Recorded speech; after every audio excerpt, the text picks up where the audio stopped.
And we got the sad death of physical media. Let's get it. I want you to picture this. It's Tuesday, September 17th, 2013. I'm saying picture this like most of my audience watching this wasn't children or too young to remember this night. Low-key me included, but F it. It was a crispy September day, just like every other September day. Most people were going on with their regular lives, either going to school or work. But that night, humanity was gonna change and never be the same. GTA 5 was dropping. People were lining up hours before the release at midnight, making sure they called off school or work the next day to bask in all of its gloriness for at least the full day. News reporters came out to interview people with their pre-game thoughts on how the game was gonna be. When the doors finally opened, people stampeded in like it was their final day on Earth. This was what people now call simpler times. Skip to a date that hasn't happened yet. Thursday, November 19th, 2026. The lines are empty and no one is waiting for some reason. The reason why? Rockstar has announced they're officially ditching a disc copy and GTA 6 won't come with one. And Sony clarified even more that they won't produce any more discs for PlayStation consoles starting officially in January 2028. Meaning the era of console discs. Like, hey, yo, like I said, I kind of figured this was gonna happen, like way back. Way back. I'm talking when I was having my PlayStation 2. I always had a feeling like, bro, eventually they're gonna get rid of these. They eventually gonna start doing the discs. They're gonna start doing the discs.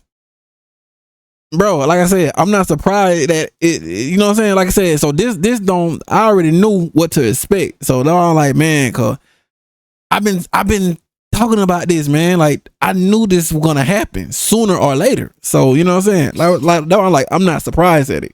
Having a collection to flex on your friends with the Magic Game Binder, showing how much you're better than those bum ass because you have a bigger collection than them. But I still got all my collection. Hey, I got all of mine, Brody. All of them. I'm talking about, I don't got my PlayStations. I still got some of my Super Nintendos, 64. I still got that Conker Bad Fur Day. I got, my Xbox stuff in there. PlayStation 2. I don't know what my PlayStation 2 stuff is. Holy. But yeah, Xbox stuff. Yeah, all my Xbox stuff, bro. A long time, bro. Yeah, I don't know nothing about that, bro.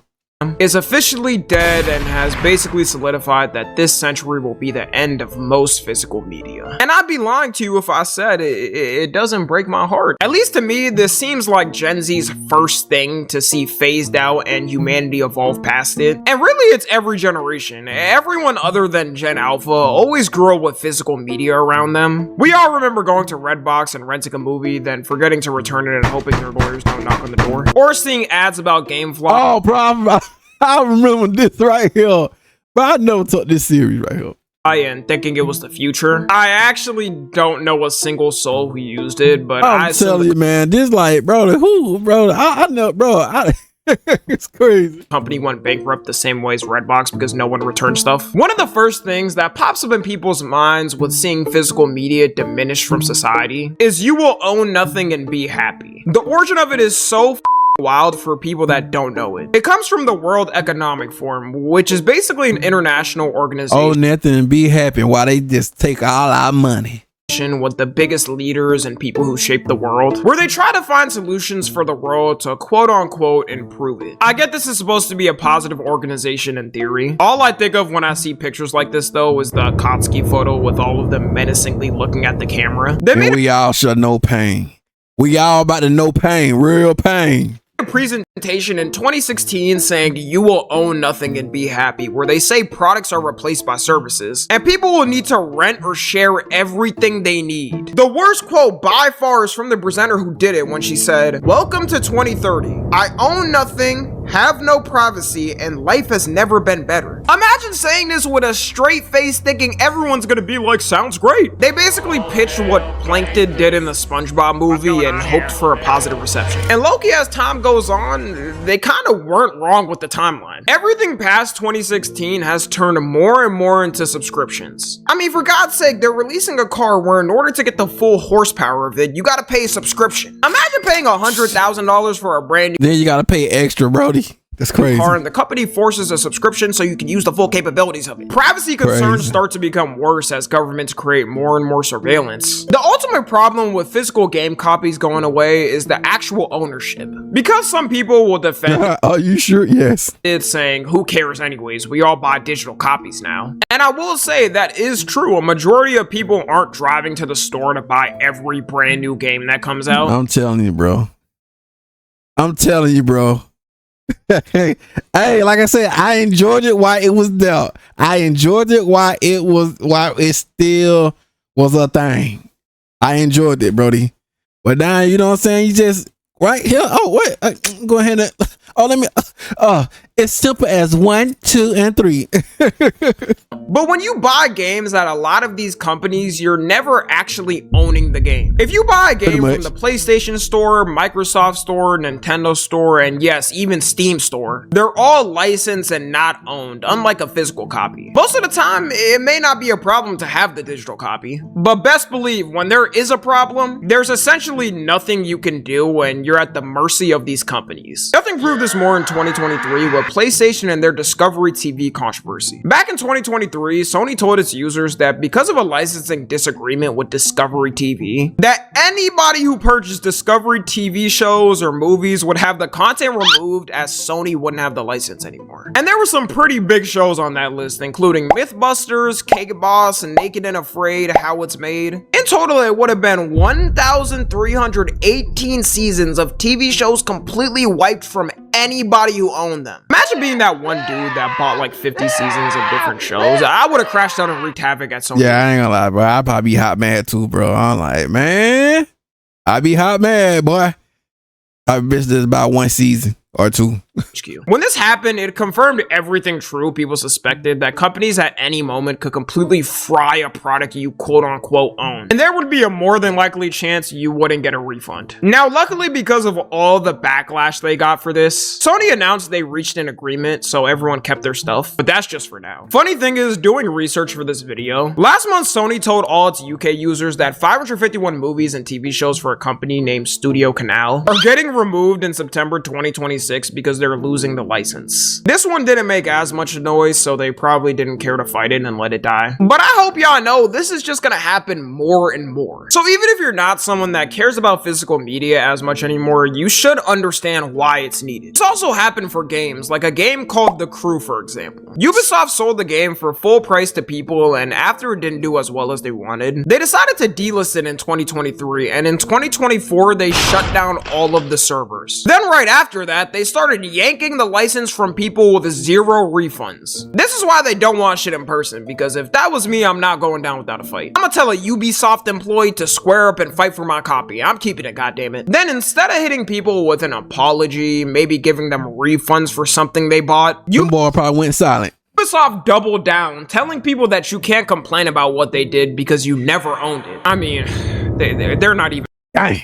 hiding the agenda at this point. This shit more rigged than a referee in any World Cup game Messi plays. Because of all of this happening, people have come up with a slogan to fight back. If buying isn't owning, then piracy isn't stealing. Whoever made this gotta get 5 golden stars, because there's no defense these companies can say. Whenever someone downloads a copy of their game and doesn't buy it, they say it's illegal and the person should be fined because it's stealing. But when you buy something that's bought with the thought of its ownership, they can take it away and say you never owned it. They're pretty much that meme of the person spamming easy, and as soon as they get 1 clap back, they say you're being toxic. At the end of the day, no one is buying these game copies thinking it's just a rental. If you wanted to rent it, then you would just rent it. The reason I say this is because you'll see people defend these companies saying, well, you should have just read the terms. Yeah, tell that to Facebook when you don't read their 200 pages of terms and conditions. Then when they sell your personal data to like 100 different companies just to come back saying you should have just read the terms. After that company gets hacked who bought your data, now all your emails and passwords are leaked. That's actually how it works a lot of the times, by the way, but nah, it's your fault for not reading 200 pages of dog shit.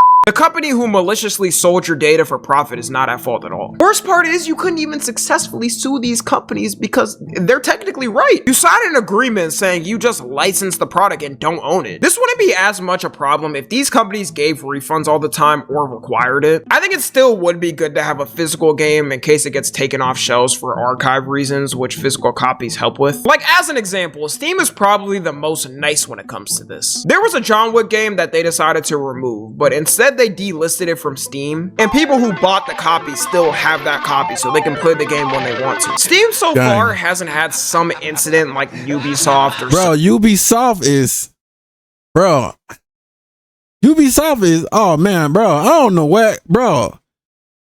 I mean, it's cool that, you know what I'm saying, but But to be fair, who knows what will happen in the future. Also, another thing people don't think about is how much used games help people. If everything is digital, you're not gonna have the classic of being broken down bad. Then buying some used copy that may have had some rip marks on the box and suspicious stains. Hey, I'm not gay, but $20 is $20, as the saying goes. It made you as the buyer have more power because you could buy a new game when it comes out for 60 bucks, then maybe resell it for $40 or trade it in, and get the next new game for half off. It was pretty much its own economy, and it was a win-win. You had a used game that you could sell to somebody that never played it for cheaper, and you could take their money and trade it in for a newer game. I understand that GameStop would give you a solid 90% less money than what the game costed if you traded it in with them. But shit, some money back is better than no money. You could also lend games to your friends or trade games with your friends. Hopefully, yo, bro, I used to love that right there.